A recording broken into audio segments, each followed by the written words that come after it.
Hi, this is Phil, and I'm here to make sure you know all about the Capes and Lunatics Patreon. Don't miss out on all new episodes of Wade's World, Boob Windows and Long Boxes, our Hard R movie reviews, and so much more, all completely uncensored. Access starts for as little as $1 a month, full videos when you pledge $3 a month. Check us out at the link in all of our show notes, or just go straight to patreon.com/capesandlunatics. Hope to see you there. This is Luca Parrott, and you're listening to the Capes and Lunatics Sidekicks Podcast.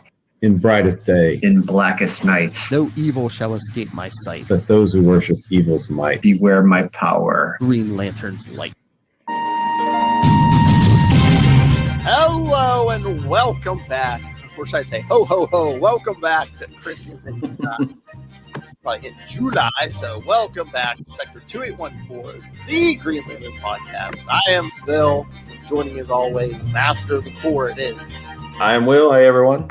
And he's a jolly man with a beard, but no, it is not Santa. It is. This is Matt. Hi, everybody. Ho, ho, ho. Oh, Christmas in July. Now I have a machine gun. Bolt.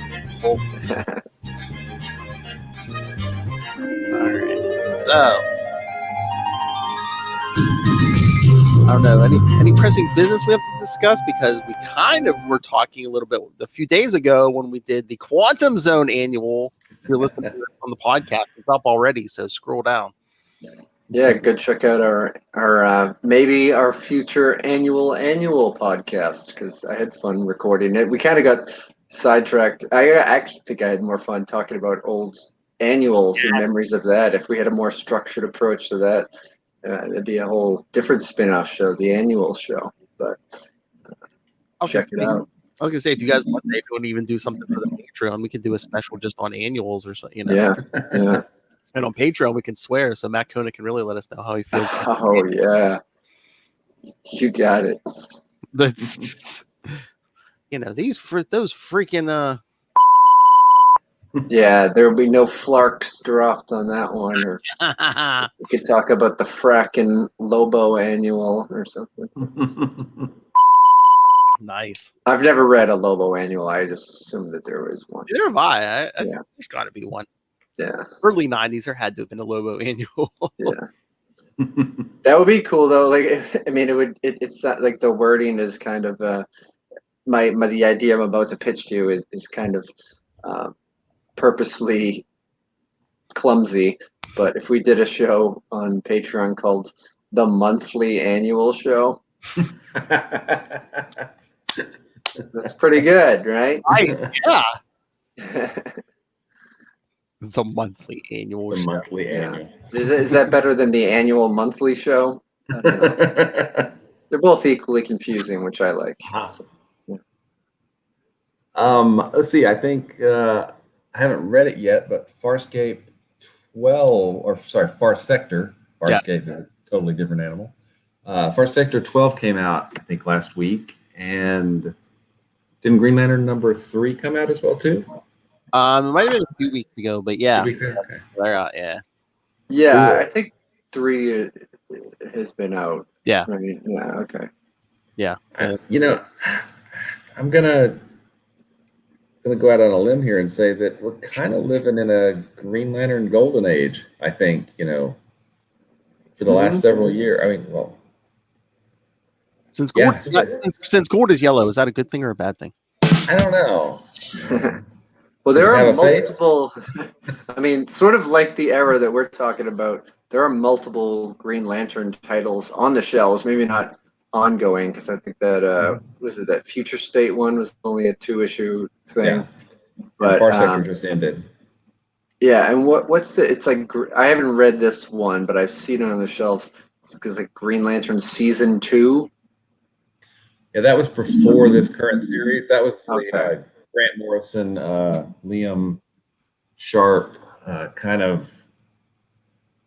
I guess they basically did 24 issues of Green Lantern. The first season was 12 issues, and there was a 3-issue mini between them, and then 12 more issues. And that was really the only Green Lantern going on during that time, right, Phil? Okay. And then they rebooted the title. Yeah. Well, did you see that today? There was an article, I guess Grant Morrison, he's doing like a I don't know, it was like 4 or 5 issues. It's like a Superman and the Authority miniseries. Mhm. And after that, I guess he said he's taking a long break from DC. So Cool. Yeah. His Green Lantern season 1 was really, really good. I haven't read season 2 yet, but I mean it's Grant Morrison. So Yeah. sometimes that's awesome. Sometimes it's confusing, but Right. But it's always it points eyes to it. exactly, absolutely. Russell wanted to know if we consider doing a bonus episode talking about the Green Lantern animated movies. That might be cool. The animated series is awesome. I mean, Yeah. we're still like far from it, but like I already have plans for 50, but maybe like next year of like for 75 and 100, maybe like we'll do something like that. Divisible by 25. Yeah. Exactly. See if I can find a way to make the episode art holographic or foil stamped or Yeah. Can you do a die cut podcast? Oh, nice. Open up the front. Oh, here's Matt Kona. Glow in the dark. We need glow in the dark. Yeah. Oh. Or I came across one the other day that I hadn't seen before. It was like you rub, I don't even know what the technology, I know that's probably the wrong word, but it was like you rub the blood on the cover and it disappears and then reappears or something. I don't know. Oh, heat changing. If you get it warm, it disappears and then it goes. Yeah, I think that's what it was. Yeah. Like the coffee mugs. No, there was one. I know a few years ago. I think Harley Quinn had like a scratch and sniff cover, Wow. or like I don't know if it was in the issue. I forget. But yeah. So Yeah. for new. There's a thing for I don't know if I have time for a monthly show, but maybe like quarterly. Kona, start working on ideas what you'd want to cover. Maybe like quarterly, like every 3 months or so. We could do like the quarterly annual or something. Yeah. The annual quarterly show. Oh, nice. Quarterly annual show. I don't know. It works both ways, Matt. You were right. Yeah. Or we could just do it once a year and call it the annual show. But I don't know. I know. I was gonna say if we do like every 3 months, we could be like Green Lantern Corps quarterly. We could be like Capes quarterly, the Capes quarterly annual show. Yeah. Now only 50 cents. Oh, But it's quarterly. Yeah. Double sized. 2 quarters. Yeah. So yeah, start making up a list of what you know what if we do that. Give us some suggestions. Let's Yeah, get the content going. Yeah. I know on the Quantum Zone annual we were talking about like the the ones where you get like 3 or 4 annuals as like and its own little event. Maybe starting off each time would do like one of those events. Like hey, this one had 4 annuals or this. Mm. Yeah.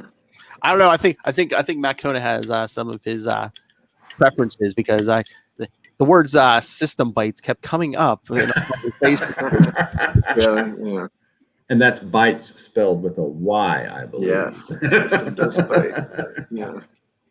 Hey, Matt Kona's not going to read no unhip annual crossover. Oh, actually, I have a question for you guys. You're up in what I consider the frozen tundra. It's not so frozen at the moment, is it? No. Not the 90 here today, Will. No, not quite so frozen. Yeah, it was in the 90s today too, and then it rained for like 5 minutes, which just made it feel like soggy and Humid. It's a humid. super humid. Yeah. But, Yeah, we call that the air that you wear down here. Sticks. I like that. I like that's good wordplay. I like it. Hey, at least it's not the West Coast, man. Their days are hitting 10, 113 or something. Yeah, wow. I heard it was over 100 degrees in Oregon today, which seems like I feel like it should always be a little bit chilly in the Pacific Northwest, but evidently not the case. The old man talking about the weather again, just like we were on the quad. Yeah. and now for the kids on the lawn report, we go to Will. Yeah.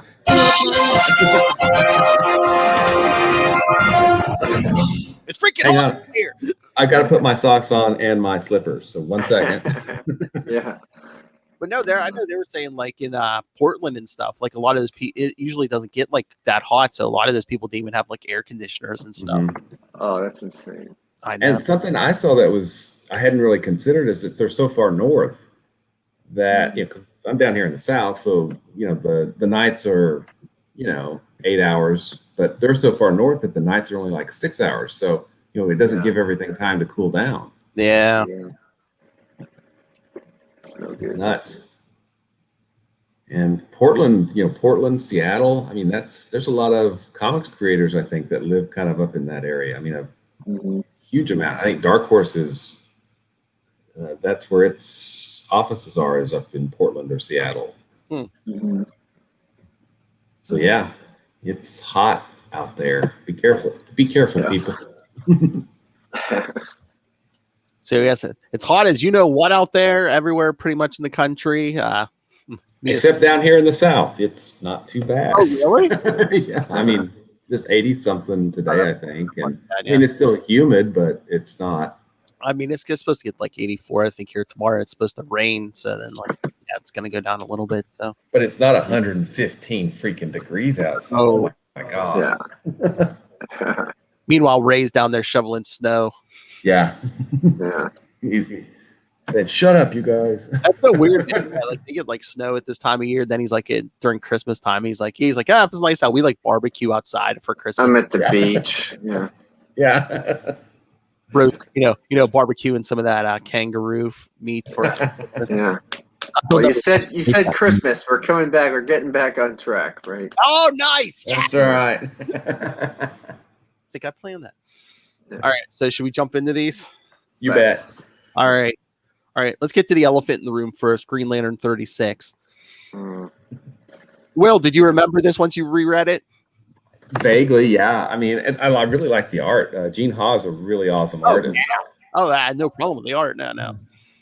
All right. Yeah, it's just like a one or two.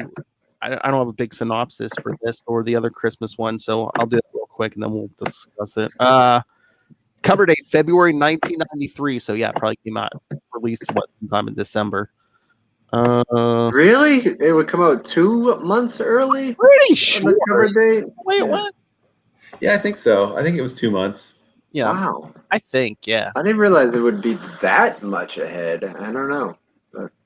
But I mean, it's not really a common thing nowadays to put the month on the front of the book, so it's kind of hard to reference it. Yeah, they usually hide it down in the indicia or inside the book or something like that. Yeah. Try not to age or something. Yeah. All right. The title, The Ghost of Christmas Light. Writer Gerard Jones and Joe Felice. Penciler Gene Ha, inker Romeo Tangle, colorist Anthony Tullen, letterer Albert de Guzman, and editor Kevin Dooley and Eddie Berganza. Dr. Light crashes a Jordan family Christmas party and Carol proposes to Hal. There you go. There's your summary. And that's what happens. The Jordan family Christmas party, and they had some real weird decorations around on the tree too. I know this thing is just. I mean, the cover is outstanding. I really like the what they did with it, and you see a Batman ornament and a Gnort ornament too. So. And hey, who's the best Green Lantern? A Gnort ornament. Oh! No, it's Guy Gardner. They mentioned that as several. The other kids were like, Guy Gardner's the best. Yeah, that was good. Yeah. I was like, shut up! I'm taking your present back. I know, just him getting attacked by the tree. Yeah. It's yellow light, I know. Yeah, because it opens up with him and Carol flying up to. And I had forgotten. I guess you were kind of talking about the whole issue at once, right? Yeah. I'm just going to send him to the central power battery. I'm like, wait, why does that sound like a bad idea? That just sounds like a bad idea. Hey, he gets sucked up in the house battery and shot to the central power battery where he's never seen again until Green Lantern 80 when he pops out of Cal Rayner's battery. So So yes, we'll see Dr. Light again in Green Lantern 80. You know, I say that now because we'll probably forget. I'll be like, hey guys, remember when I said that back in 36? Conan will be like, no. 44 issues later. Yeah, I don't remember that. I don't remember that feature thing. Yeah. We'll have to have an editor's note in when we do that issue in the podcast. And Yeah. I had never see the Christmas in July special. Yes. I'll be like, scroll down all the way back to episode 22. Yeah. 22. That's right. But no, Dr. Light makes a reference to Suicide Squad 50. Was that 52? Yeah. Had you guys read that? I'd never read that I've never one. read that before, but when No. I read this, I jumped on DC Universe Infinite to read it. It's weird. I guess Dr. Light had been killed in Suicide Squad. You know, shocking. And I guess there was another guy with like his. I'm trying to be Dr. Light too with like his equipment and stuff, and they were like both dead, and I guess they were in hell. And like this demon was like kept trying to send them back. The first time Dr. Light comes back, he wakes up in his coffin and he can't break down. He basically dies again. Okay. And it's a really dark humor. And then like the second time he comes back, his spirit comes back in the body of the female Dr. Light will. Okay. Yeah, I mean, eventually. That's a laugh riot. Oh yeah, eventually he gets the body back. Then he's like begging Amanda Waller. He's like, "Put me back on this squad," and she's like, "No, we don't want you. Get out of here." You're dead. Does that seem weird? Because like he had like his body back, so I don't know why he seems like just pure energy in this thing. Unless there was another appearance they didn't, Didn't reference, yeah. Oh. Yeah, I couldn't really tell. I mean, I'm not familiar with the character. I didn't know if that was always like his default, that he is light, not just a clever name. But Well, it's the whole thing with Dr. Light is weird. Will, I assume you read Identity Crisis. A long time ago, yes.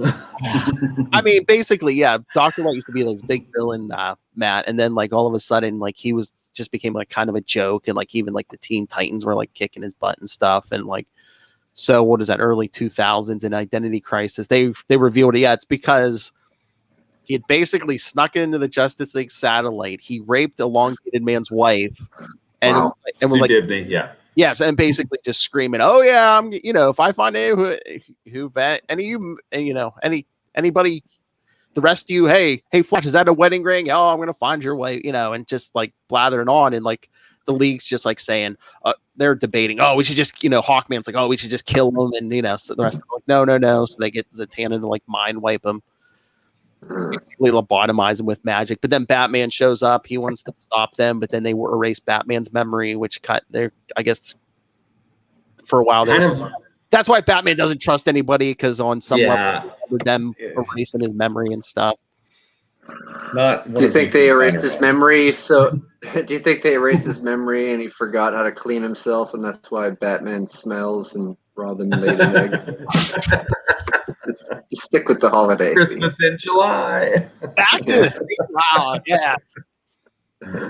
Hollywood Kona, man. Yes. All right, but enough with Dr. Light. Okay, so yeah, I mean, this issue as a whole, I mean, I'm kind of agreeing with Will's repressed memory of it.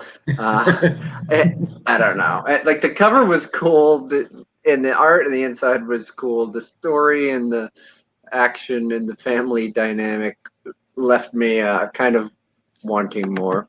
But maybe it's just overshadowed because I really liked the Mosaic Christmas issue so much more. Because I like collecting Christmas covers of comics. Whenever I see one in a bin, I usually pull it. I've never come across this one in a bin, but yeah, I don't know. Like I like to read them around the holidays. I know we're all sweating and reading this now, but there were some good moments. But I don't know. It seemed like a lot of dialogue, and I don't know. It just didn't really pay off as much for me. But whatever. I guess they're planting seeds down the road. 50 issues down the road or so. Which completely get derailed in about 12 issues. So there we go. Yeah, yeah. That's just so funny when Dr. Light eventually pops back out and Cal Rayner's standing there. He's like, "Where? How long have I been in there?" Yeah. Who are you? Is it Boxing Day now? It's the day after Christmas. Welcome to the world of tomorrow. Sorry, that's a Futurama. And I'd forgotten. I guess that's like a Silver Age thing, Will, where they thought, like the wife and everything thought Hal's brother was Green Lantern and not Hal. Yeah, I don't remember reading those. I mean, I'm sure it's in the archive back there, but I didn't make it up to those stories. Green Lantern got kind of goofy there for a while, in the 60s, I believe. And then we got the hard traveling heroes, the Denny O'Neil, Neil Adams stuff. Yeah. And then, Hal was a toy. After that, Hal was a toy salesman, an insurance salesman, and it's just all weird, kind of, But then we got some great, even though like the 180s, we got Alan Moore and Dave Gibbon backups in Green Lantern, which are just awesome. But yeah, I mean, that Hal Jordan, I mean, he's had so many jobs. Wasn't there one point in the 70s he was like giving tours of Boston, like dressed up in weird costumes? There is it. You're kind of putting the cart before the horse, because I did especially like the tour guide storyline that we're going to get in a couple of days. Yeah. But okay. Or you're putting the reindeer before the sleigh, I should say. There we go. That's on point. Wait, no, the sleigh before the reindeer. Okay, I know. I was trying to make the analogy Christmassy, but oh well. But yeah, I mean, then they, to place this in history, Hal's thinking about, Superman 76, where all the heroes were, He actually has the armband on, doesn't he? Yeah. And he's fighting. He does. Yeah. And they talk about it over, awkward family conversation moment. Yeah. A lot of people around this time had the armband, because I remember like there was at least an issue or two of Batman where like Batman's got the armband on and stuff. Guy Gardner doesn't have it though. No, he doesn't. Yeah. He and Big Blue didn't get along. Doesn't give him my leather jacket and cowboy boots. Yeah, no. Oh my Lord. Okay, but again, do we have another moment here that rivals the yellow lamp and the yellow safe? How's like, I can't get through the yellow Christmas lights. Oh man. Yes. I guess you could say like Dr. Light's like amplifying stuff, but it's just like. But it's kind of goofy. Yeah. Yeah. It's like you really can't slice your way. Even if that was the case, couldn't you like slice your way out of like the non-yellow lights? Maybe. Would they fall? Right. And the cord isn't yellow, right? It's not. Yeah. Yeah, and he eventually cuts the cord rather than just pull it out of the wall, which is probably going to start another argument amongst family members. You can't just replace the cord. Now I gotta buy all new lights, honey. And hey, he was cutting the cord long before it was hip, to cut your cable and stream. Right? Exactly. And then another future thing, I think later, a twittering machine is mentioned. Mosaic. Yeah. And it's funny because everybody all hates sorts of ahead of the curve. Yeah. Oh my Lord.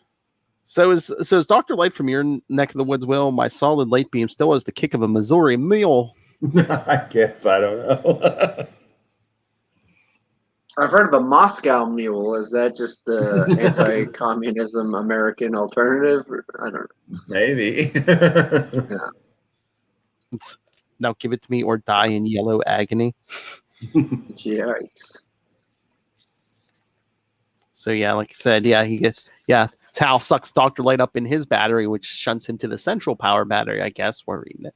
Which is weird because it's like, spoilers. I mean, he blows up the central battery in 50, but then Dr. Light comes, I guess, a bunch of energy just got shunted into what becomes Cal Rayner's battery, and then.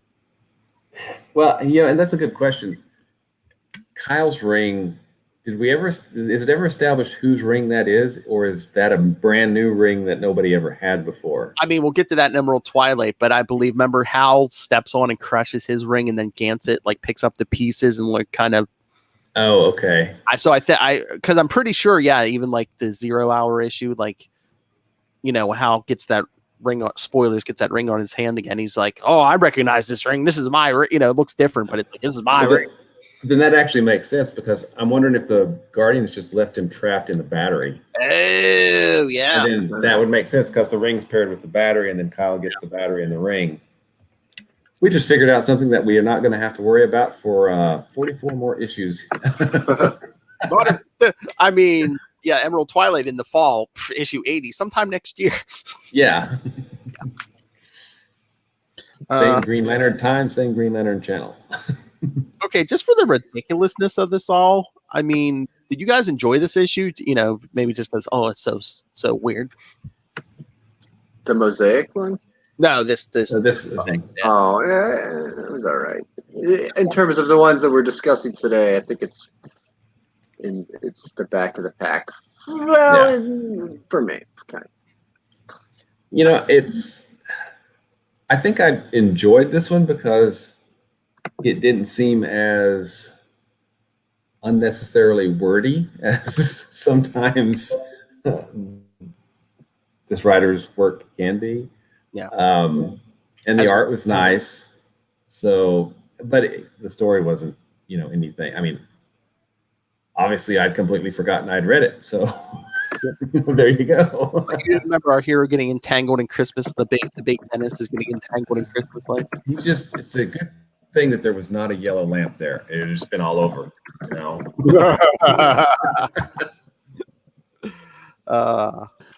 I mean, a giant yellow ornament or something. It's better than that. It's like, all right, so should we get to the other Christmas issue before we get to the rest of the Mosaic ones? All right. So again, like I said, this one has like another small synopsis. All right. So the other Christmas issue was Green Lantern Mosaic number 9, again, February 1993. Merry Mosaic. Same writer. Gerard Jones, Joe Felice, penciler Jim Ballant and Mark Beecham. Inker Jim Ballant and Mark Beecham. Oh, so the pencilers and also, I think Jim Ballant penciled and inked the first page, and then Mark Beecham penciled and inked the rest of the pages. That's kind of what it looked like to me, but I'm not 100% certain of that. Yeah. Color Steve Matson, letterer Albert de Guzman, editor Kevin Dooley, and Eddie Berganza. Yeah, I just hear Jim Ballant. All I think is like 90s Catwoman. Yeah. Giant basketballs, yeah. All right, so again, another short synopsis. John Stewart brings the various species of the Mosaic world together to celebrate their respective winter holidays. Yeah. Oh, that's it. Okay. That's it. That's I feel like they could have gone a little deeper, but I'm not. Yeah.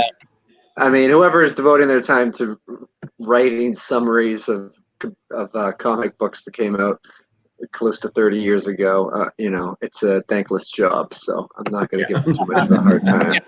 Again, it's on the internet. I don't know how long ago it was written, but yeah. So, I have a favorite part, but I'm actually. Yeah, one little tiny favorite part that I really like about this issue, but I'm curious to see what Matt thought. Yes. I mean, overall, I thought it was fun. I mean, at the cover, they do a clever thing, turning the barcode into a tag for an ornament as well. But I just love how much of a Scrooge John Stewart is, and when he has to tell the story of Christmas, he just sort of throws in a bunch of holiday cliches and sprinkles in a little bit of It's a Wonderful Life in there, and little Dickens. Yeah, and the Tuxushta tale it is pretty great too. Let me just read that, just because it's just this is. I was going to say, well, yeah, go ahead. Yeah, one morning in the deepest snow, Zookshnut stood in the threshold of his hut. He looked out and he saw only the white of the snow and the gray of the sky. He looked back in and saw the dark of his hut. Then he took a forward step onto the cold of the snow and he looked into the sky, and over his head he saw a rainbow. That's it. That's the That's just a really nice package. whole Oh, I thought you were going to say the one Jon Stewart did at the Yeah, end. Where he at threw the end. Yeah, once upon a No, time. yeah. Once Yeah, I upon- referenced that, but I just love the other like goofy things too. Yeah, you read that. I'm not going to be doing all the Christmas. all the like human Christmas things together. It's like once upon a time, a child was born, but he was an unhappy child and hoarded money to the detriment of his loyal employee. Then he found an old steel cat, and when he put it on his head, he began to dance around. Seeing this, Santa asked him to lead his sleigh, and the child believed that Santa was more than just a department store trick. He gave Christmas back to the children, and they all toasted him as the richest man in town. The end. Yeah. I thought that was just such a smushing together of so many different Christmas things. Yeah. It was awesome. But the Will, do you want to complete the trilogy and read the just a quick Christmas only synopsis from page 10, the second row from the bottom of tell Give about me- Christmas is about John. Yeah, it's the nativity scene. It's the same page that the berserker is telling okay. the little boy about severed limbs and fighting and killing to celebrate the holiday. Page 10. It's page 10 on the book. If you're looking online, it's page 12. Oh, okay. A baby's born, beasts kneel, a king slaughters thousands of children. The baby grows up and is nailed to a cross. That's it. What's up, Christianity? Ah! I mean, it was really interesting because, you know, he keeps drawing the similarities between the stories and how they deal with, you know, hope, but also, you know, violence. And actually the violence is a thread that he continues on through, you know, 10, 11, and 12. You know, the red. Yes, I think, you know, big time. Red. Yeah, I mean, it's interesting. But it's also very weird because it's Mosaic, right? Yeah. And I'm sorry, it's the holidays, but I want to drug test on Jon Stewart. I mean, some issues. I mean, he is like jacked. He is ripped here. He's like back down to like, you know, what we saw before Mosaic started. So I you know. Yeah. The rations on Mosaic aren't holding up. Well, you know, he looks very. I think, and I don't know this for sure, but I think Beecham came out of like Neil Adams Continuity Studios, so he has kind of this Neil Adams-esque kind of look to him in places, but obviously it's a lot. It's not quite Neil Adams. It's different, but. And then the issue ends with like, yeah, I was at Rose like, I'll get more eggnog. He's like, Jon Stewart's like, give me a Bloody Mary. It goes with the outfit. Yeah. One little thing to tie into my childhood. Salic, is that the name? The yellow, the looks like this. What's the Academy Award trophy that holds the globe? It has a funny quote. He says, "Try again, slow butt to berserker," while hopping around on a pogo stick.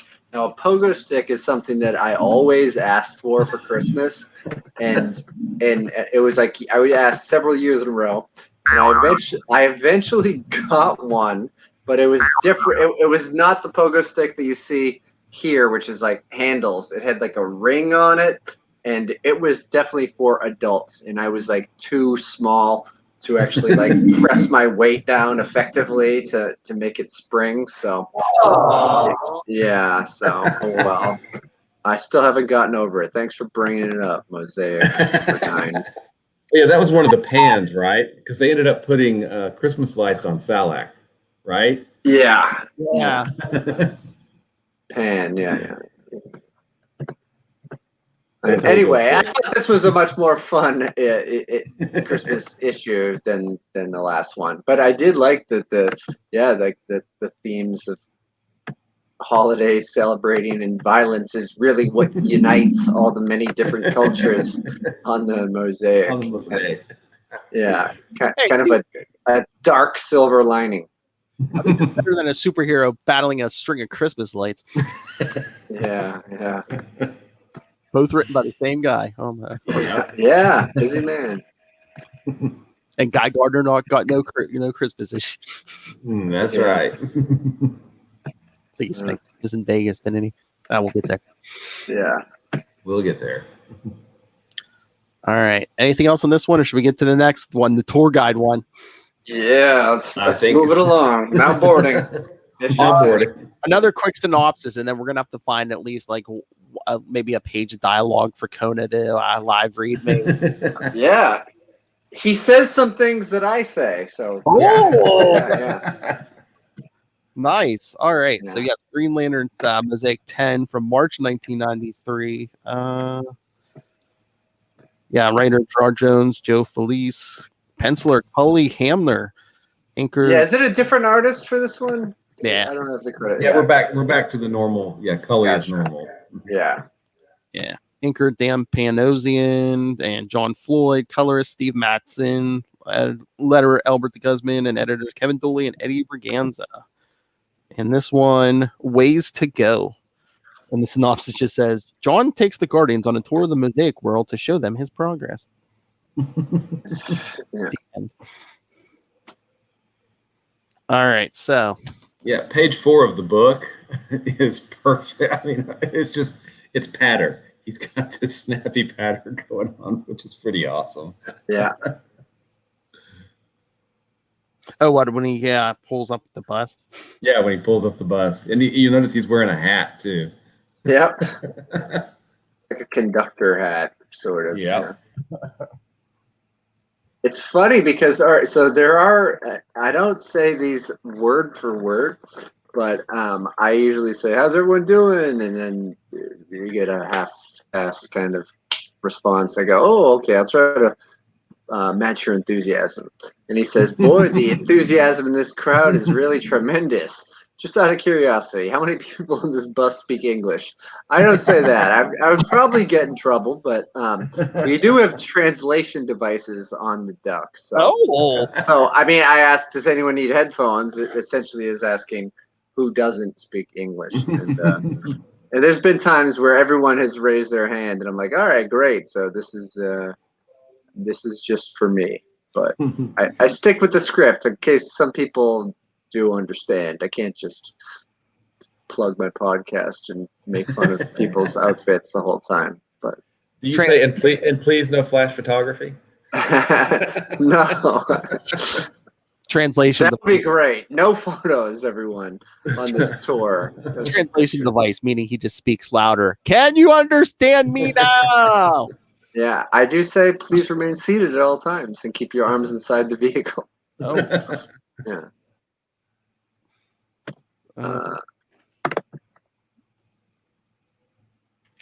But yeah, it's a nice looking tour bus he's got there, though. I'm a little jealous. And he goes over the water. It doesn't go into it, but yeah, it flies too, so that's pretty awesome. Yeah. And again, it's mostly him showing, and we get a big thing about a bunch of these alien races. So I mean, and a map, right? That's yeah.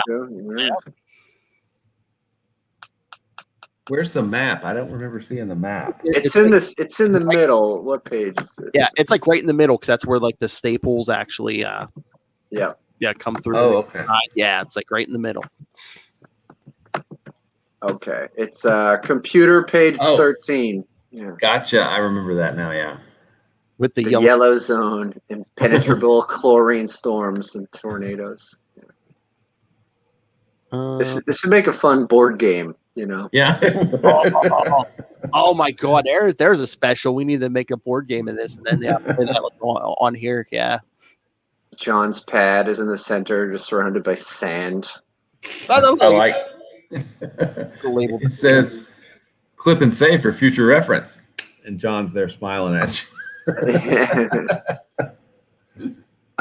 Oh man, I would have loved it if he just like passed this out to the Guardians before this. You know, there's some coupons in the back if you want to visit the sleepers or the hungries or the delicates, the weary ones. They got the Who has the least amount of real estate in the Mosaic? It's the tinies probably, or Boys. the clergy birds. They don't have that much either. Boy, like some of the names on these like Bukono mentioned, the twittering machines, and then above them are the three ways. Mm-hmm. And then look, kind Hors d'oeuvres.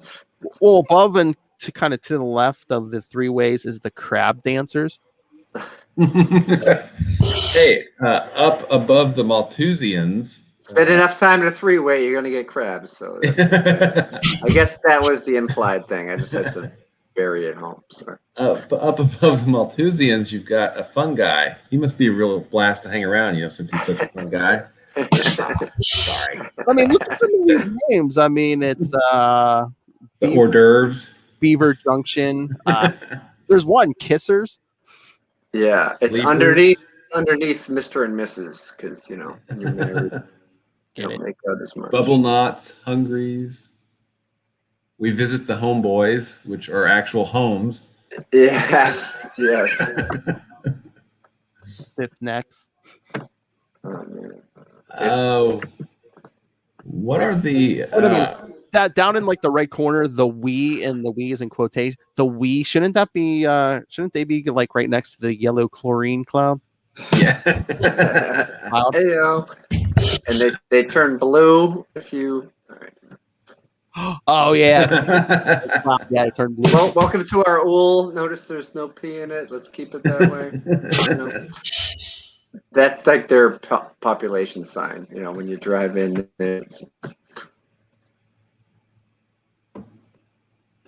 That is a cool map. I could talk this map all day. This is probably the best map discussion we've had since the Project Pegasus episode of the Quantum Zone. a while back. Yeah. Hey, yeah, you don't get a lot of maps anymore, but yeah, for you kids who say you don't get enough, for your money, yeah, $1.25 book. Not only did you get a map, you got a lot of text in this, because it's showing the Guardians. Yeah, this is this race and blah blah blah. We're doing this here, and so yeah, lots of talking and shows. Lots of text. Yes, heavy text. Big time. All right, Mr. Tour Guide. Anything else on this one?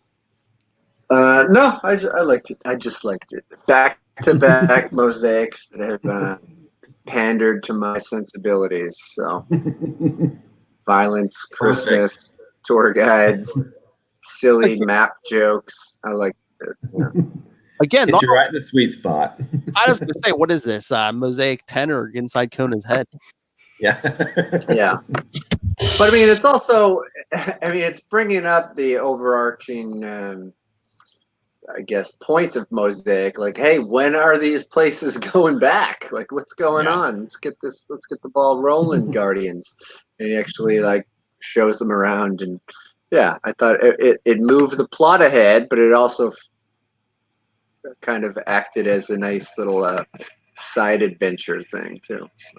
But yeah, like you said, John's like, okay, see, we're doing good. So when are you sending these home? And then John gets the kick to the planetoids, and it's like, oh, you're doing too good of a job for us to send them home yet.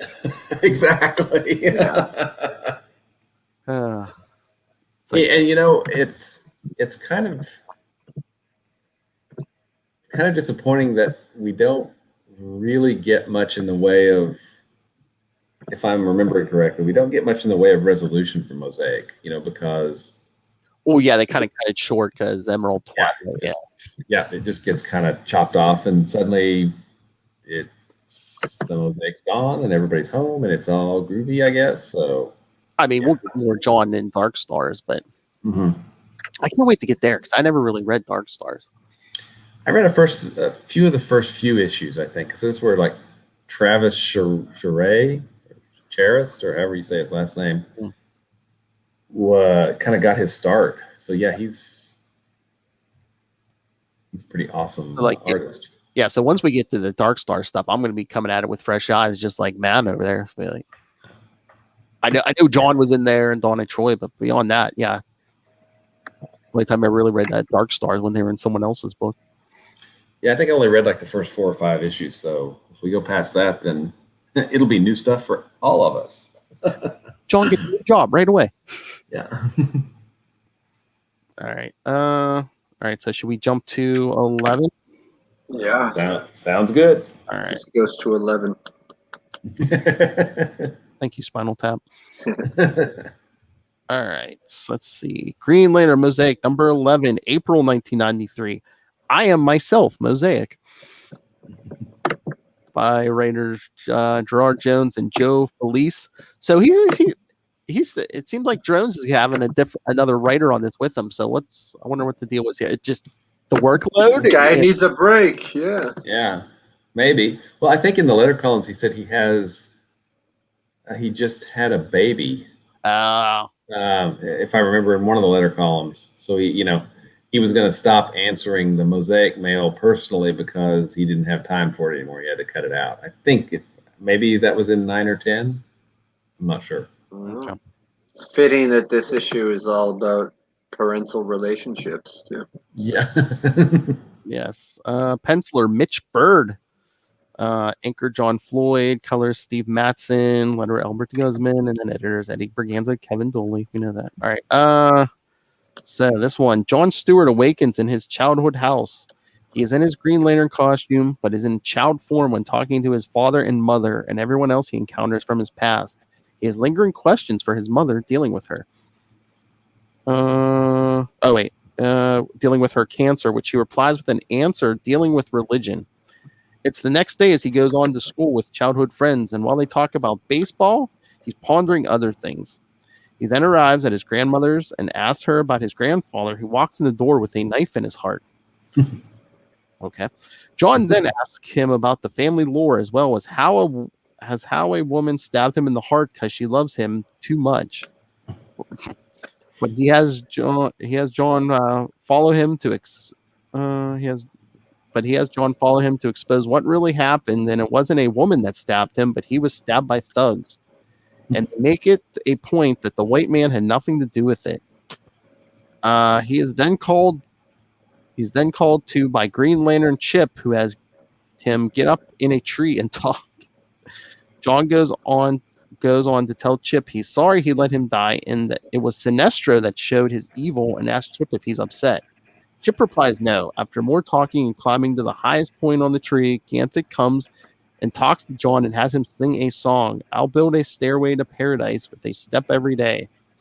Wait, I thought it was Old Timer, not Ganthet. That's what I thought too. Yeah, this says Ganthet, but I think it's wrong. Yeah, it wasn't an Old Timer. Yeah, because that's the one who's like, quote unquote. So that's in his head. Yeah. Yeah. So you sing, I'll build a stairway to paradise with a step every day, in which stairs appear before John, and he ascends them till he comes to what seems to be a ship from Cap Matui's homeworld, and is forced to open the door without assistance from, the Old Timer. At which point the dream ends and he awakens from his sleep. Though as he sits up, the image of Chip appears and says, John, your head has been touched. You must keep walking, but you have to open your door, John. That's the nut you have to crack. Okay. Oh, didn't he Chip. call him Soul Nuts, which I think is just Soul awesome. Nuts? Yeah, that's a merchandise tie-in waiting to happen. Could have been worse. It could have been like, John, your problems. These nuts. Yeah. Soul Nuts. Come on, they predated rap snacks. Oh, nuts. All right, so I like this issue a lot too. I mean, it just, I'm embracing the weirdness and it's like they have fun, but also deal with deep-seated issues in John Stewart's past, whether it's that have to deal with death and losing loved ones and strained relationship, and the over, like race plays a big part in it too, and the perception of where he feels he should be in the world, society, the galaxy, I should say, perhaps, and blaming himself for Chip's death, and the Chip kind of doesn't care. He's just like, yeah, whatever. Now we're in a tree. Anytime you want to come talk to me, anytime you're in the middle of a fever dream, come on down. I'm here for you.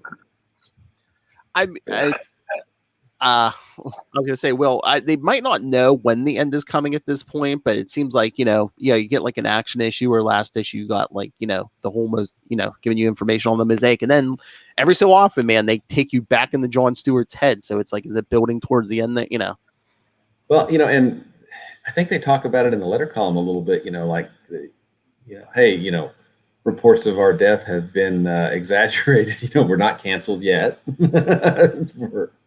So I don't know. I mean, maybe it's been so long. I don't remember what the final issue of Mosaic is like. So I'm looking forward to rereading these next 6 issues to see how it ends, because it's been so long.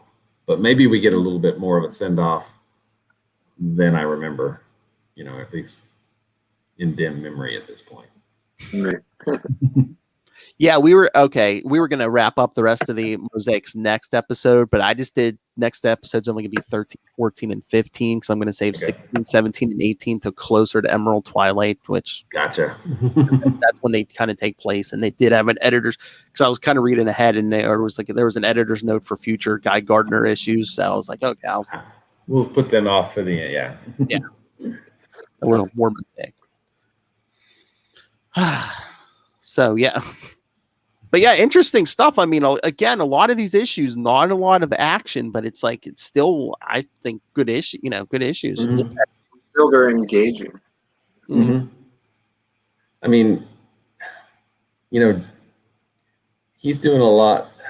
The writer's doing a lot of really introspective type stuff with John, and it's extremely interesting. What he's doing. I don't know. I feel a little weird about the next issue because it deals so much with race that just doesn't feel super authentic. It almost feels, feels weird. So, and I think we're kind of gonna cliffhanger you till next week, kid. Yeah. All right. So should we get to that? Because we're almost at an hour. All right. So yeah. All right. So Green Lantern Mosaic number 12 from May 1993. Same writers. Cully Hamner, penciler again. Yeah, same. Rest team's the same. This one, Any Means Necessary. Moses Rockwell holds a KKK rally. Yeah, kids. And plans to be returned to Earth. The Klan attacks the Weaver home because they have been housing aliens. But Green Lantern stops the Klansmen. And that's the synopsis. And so much more. Yeah. Could be at the end of every Mosaic synopsis. I know. I mean, the cover kind of, it shows him sort of being burned at the stake. He's not on a burning cross, although there are crosses in the background and the entirety of it is in flames. But it's still pretty does that supposed to be like a sword or something? Or that's what I thought, but it looked like there's wings underneath it. I don't know if that was like an alien craft or something. Mm-hmm. It kind of looks like he's nailed to like the X, like the famous Wolverine being crucified on an X cover. That's Weapon X or something. But that's derivative. Yeah. And then there's like the big splash page of the Klansmen in the middle on the page 7, I think it is. It's pretty intense. Mm-hmm. Yeah. Oh, yeah, with that double splash, yeah. Mm-hmm. Yeah. I mean, yeah, he went there. Yeah. I didn't enjoy this one from a reader's point of view as much as the last 3. But, yeah. Well, and Kat Matui shows up, in his dreams, and he wakes up from that. Yeah. Oh, yeah. I mean he asks, I think, a good question through John, is, John's there to protect the cultures, right? Well, but if hate's a part of the culture, why should he protect it? Which I think it's an interesting question to ask. And I think the answer is, well, no, you don't. But, maybe that's just too obvious. Maybe I'm too much of a leftist. Yeah. And I guess, as part of his dream, to lighten it up, probably we get the Minister X-Men. Yes, that was one of the things that I was like, oh. Right. Kind of winced a little at that. Yeah. Again, was that supposed to be like parody, satire? Yeah. I think so. I mean, I think that they can like mess around with the format with especially as it's pertained to like the last few issues. So they added a little bit of levity, I guess, to it. You get the other parts of the group: Black Prince, Michigan Slim, Frere Petite, High Top Fade, Sister Islam. A little cringe, but it's little like having fun. Sort of like a blaxploitation movie. Like these characters would be right at home. Although High Top Fade is ridiculous. His flat top is a giant fist. It's like Marge Simpson with an elbow. And he's also like very, I don't see any pouches, but the shoulder pads have shoulder pads on them. It's crazy. I'm just waiting for the follow-up. Non-humanoid Mosaic residents can't jump. Yeah. Just like Minister X, I guess, is like Shazam and can say a magic word and chill. Yeah. Hey, at least he's ripping off these, Yeah.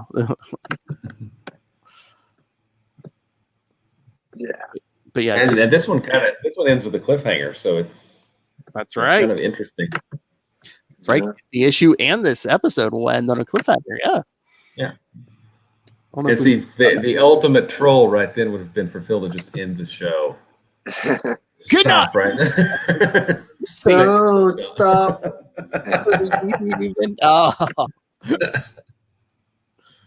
Oh, and just for reference in the timeline, kids, yes, we got an ad for Nightfall Part 2. Oh, wow. Is that Sam Keith doing, or is it Kelly Jones? Looks Kelly Jones, I bet. Kelly Jones, yes. Yeah. Yeah, do you see the giant bat ears? Yes, that's Kelly Jones. Yeah, that's Kelly Jones. I saw the giant, looked like the Max, so I was thinking, wait, that looks kind of like Sam Keith, but okay. Yeah. Well, I didn't realize that Nightfall was so close on the heels of the death of Superman. Oh yeah, I mean, Nightfall ran for a while before the the backbreaking, but it's like what was Death of Superman like towards the end of '92, and then I guess Nightfall must have started pretty quick in '93. So, and then 1994, Will. 94. We're almost there.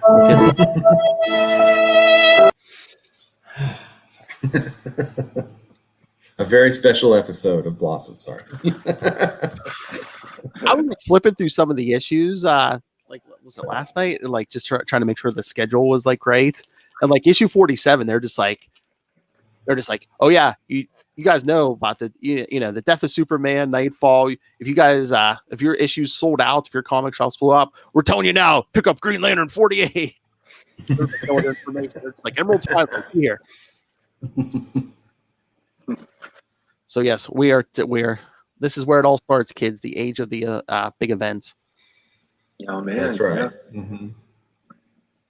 As we'll get to. Well, because in comics history, the what kind of spurred this is the DC briefly becoming the third biggest comic book company according to sales, behind 7 Image comic books. Yeah. And that's kind of why they killed Superman and broke Batman's back. They're just like, oh boy, that we can't let this happen. It's kind of an embarrassment. Well, I believe that's when they did our precious Clone Saga too. Matt, is when they're like, oh, they got the Superman and Nightfall. Yeah, we want something over here. So that's what that spurred on this Spider-Man Clone Saga. Yeah. Oh man. Yeah. Whatever. Ben Riley, Spider-Man clone. He's sweatshirt. Yeah, that's and he's blonde hair. Yeah.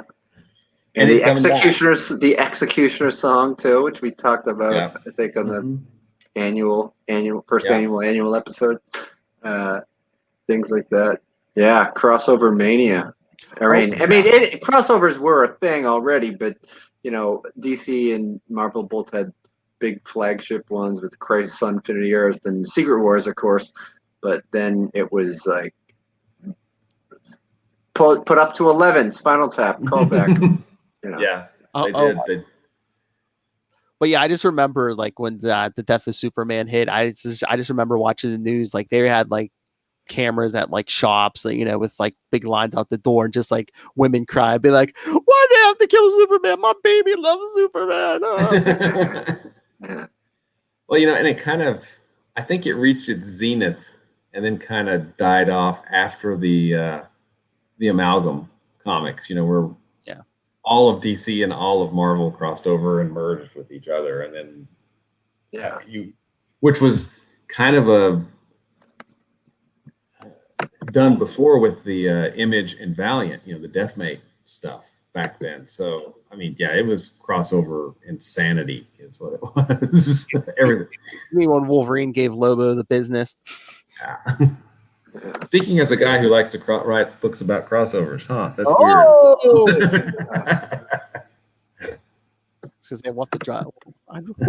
You'll have to like record like a small feed, just be like, I can hit the button and be like, speaking of which, pick up Crossover Division. Yeah. By the way, Crossover Division. Go to crossoverdivision.com. Number 2 is pretty coming out soon.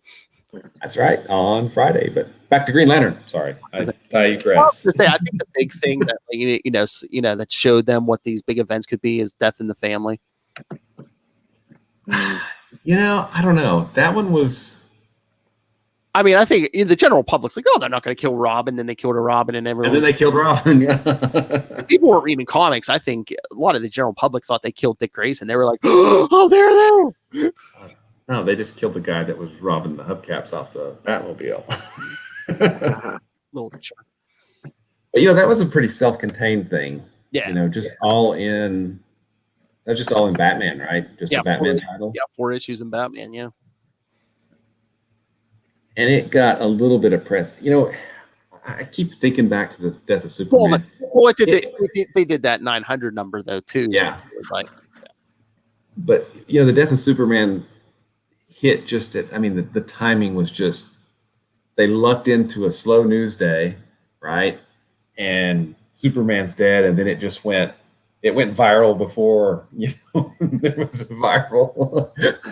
Right. There was a viral social network. It just went viral throughout the real networks, and everybody was like, "They're killing Superman," and all of us were like, "Yeah, but he'll be back in a few months." No, they're killing Superman! Oh my god! I mean, we could talk events on the quarterly annual, too. Because I was going to say, you two get together, write up a synopsis. Let me know when and what you wanted to. We'll do it. All right, we can make something. We can make something happen. I was gonna say, again, maybe once every 3 months, and then I can tell Lilith, hey, every 3rd month you could take off. She'll be like, oh, party. or unless she wants to join us. It's always fun to mix, these two with Lilith Hellfire. Yeah. Eyeballs and penises. All right. So should we get out of here? Is that enough of a cliffhanger? Oh yeah, definitely. I think so. Yeah. All right. So yes, kids. Again, gonna leave you for I think the first time ever, even on the Quantum Zone. I don't think we ever left on a big cliffhanger unless you counted Star Blast, but they probably hope we just didn't come back. Just not come back. Yeah. So yeah, probably the first true cliffhanger. I have to comment on something. Oh boy. Phil is wearing green. I'm wearing red. Ah. So we are very on point for the Mosaic issues that we discussed tonight. Wait, Kona, you got the beard, man. You could have wearing a Santa hat or something. I know. Ho ho ho! This episode brought to you by Matt Kona. Oh, I'm the least festive. I'm so sorry. He doesn't celebrate Christmas. He celebrates Festivus. The airing of the grievances, is that the problem with you people? All right, so like I said, cliffhanger. So next time, we'll kind of wrap this up with Green Lantern Mosaic 13 through 15. So of course, oh Lord. Then in 2 weeks, Green Lantern 37 and Guy Gardner 5 through 7. It's all Guy Gardner because he shows up in Green Lantern 37. It's the football one, Will. Okay, I don't remember that one either. Here we go. All right, so send your thoughts on any of those, and remember, Emerald Twilight is always fast approaching. Email us, capesandlunatics@gmail.com, or call the voicemail 614-382-2737. That's 614-38-CAPES. And remember to follow Sector 2814 on Facebook, Twitter. Find links to all of the various social medias for all of our shows, links to this YouTube channel, links to the Patreon, where hopefully every 3 months we're going to be doing the quarterly annual podcast. Links to merch, links to everything all in one place. That's Linktree, linktr.ee/capesandlunatics. And please remember, support our sponsor. Well, not sponsors, but go support the Southgate Media Group. Go check out southgatemediagroup.com. Go check out the Southgate Media Group Patreon with a bunch of free and paid content. And you can also support the Southgate Media Group by picking up Pod Life, the book, now digital and paperback. Get that on Amazon. And when you do, use the link for Southgate Media Group right down there in the show notes. Help us support this show, the network, and that omnipotent man just taking a tour, Rob Master Doom. Make it rain, so says Master Doom. I get so much right. Mark my words. All right, Matt Kona, where can people talk annuals or quarterlies or giants? I don't know. Yeah, well, you can Venmo me $2.50, which is the traditional, my old school annual price. I'm around at Matt Kona. I'll do some stuff. MATTKONA. Today I posted a video on Instagram of my dog being dragged by another dog because she had bit onto her collar and held on. And she held on for a while, so check that out. But otherwise, I don't know. I'll be productive eventually, but it's hot. I'm sweating. The yin, the Darkhawk's yang. Yes, at Matt Kona for dog fighting videos, kids. Yeah. Slow down. We need this for drops. Yeah. All right, Will Allred. You can find me at Wallred. That's at WALLRED at Gmail or Twitter or Facebook, probably Instagram. Though I don't think I've logged in there in months, but it's all those social media places. You can also find Crossover Division at crossoverdivision.com, and there's a link to the upcoming Kickstarter, which will be launching on Thursday for Crossover Division number 2. Nice. So cool. Also, if you're interested in my work, Diary of Night at diaryofnight.com. It also has a link to the Kickstarter for Crossover Division number 2 on it. So I'm cross-pollinating, kind of. Anyway. And obviously you have great taste in comic characters, so you probably love Quasar. So go check out the Quantum Zone, quantumzone.org, for all kinds of really cool stuff about Quasar. 5 inches, maybe. He goes limp in my grip. All right, kid. Join us next week. You know you want to. It's a cliffhanger. More Mosaic fun. Know how Jordan is untangling himself from those Christmas things. But we even sang Carol proposes to him. Modern fiction, if someone gets proposed to, or it's gonna come to a bad end.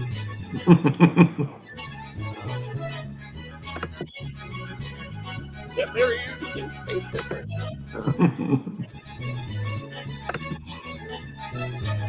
All right, kids. Come back next time.